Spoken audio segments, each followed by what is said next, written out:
Portanto, a partir do momento em que a regulação passa a entrar no terreno, né, na seara do controle, também a nossa compreensão do que deva ser objeto de crivo vai se ampliando, né?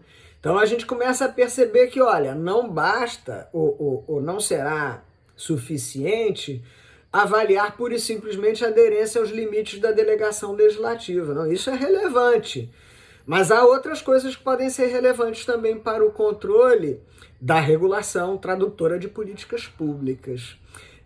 O tema da adequação da estratégia regulatória foi ganhando relevância.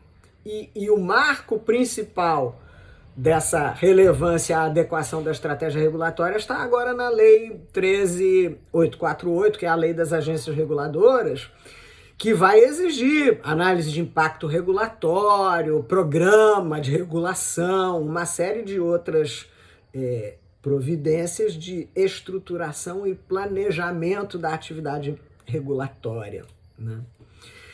Pois bem, mas esta inclusão, né, essa nossa consciência de que regular é editar um instrumento jurídico, mas a regulação também pode veicular uma política pública, ela tematiza outro ponto sensível dessa aproximação entre direitos e políticas públicas.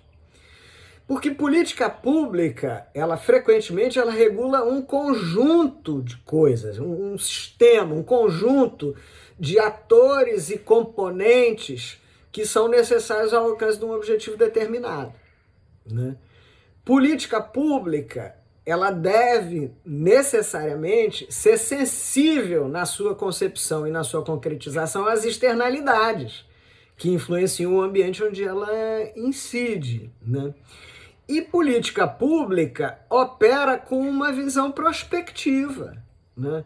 O tempo é um componente importantíssimo para a política pública. Muitas vezes ela exigirá um tempo de maturação, portanto ela não será capaz de produzir resultado antes de X tempo. O tempo pode demarcar o momento em que você tem que fazer a avaliação para verificar se os resultados estão sendo alcançados, né?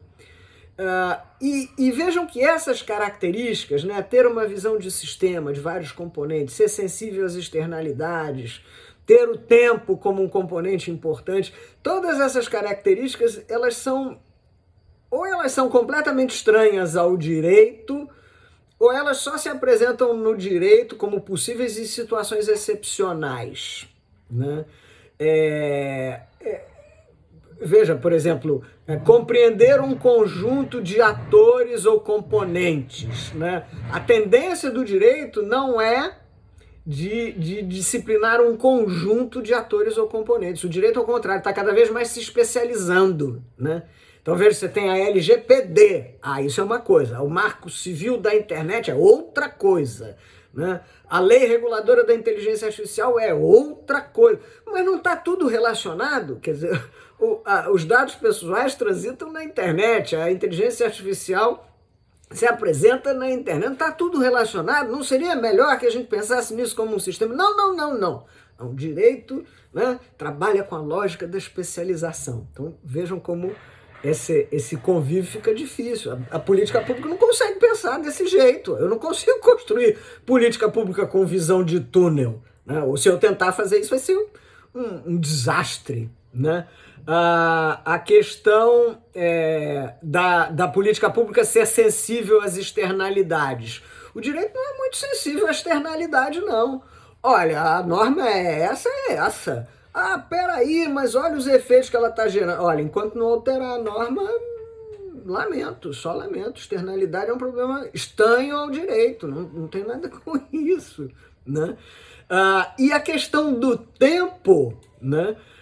Olha, nós precisamos esperar. Há uma temporalidade própria para produzir o resultado. Isso também é muito difícil para o direito.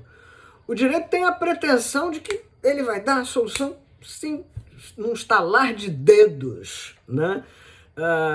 E que ele vai ter essa capacidade transformadora, né? Então dizer, não, peraí, que com o tempo virão os resultados, isso para o direito é difícil, né?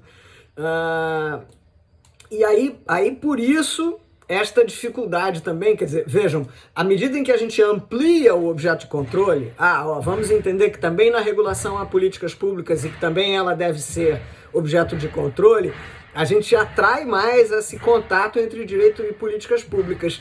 E as arestas, os pontos de atrito entre as duas áreas de conhecimento vão se apresentando mais, né? Por isso, a necessidade da gente conversar sobre isso para tentar construir aí esses pontos de contato. Terceiro...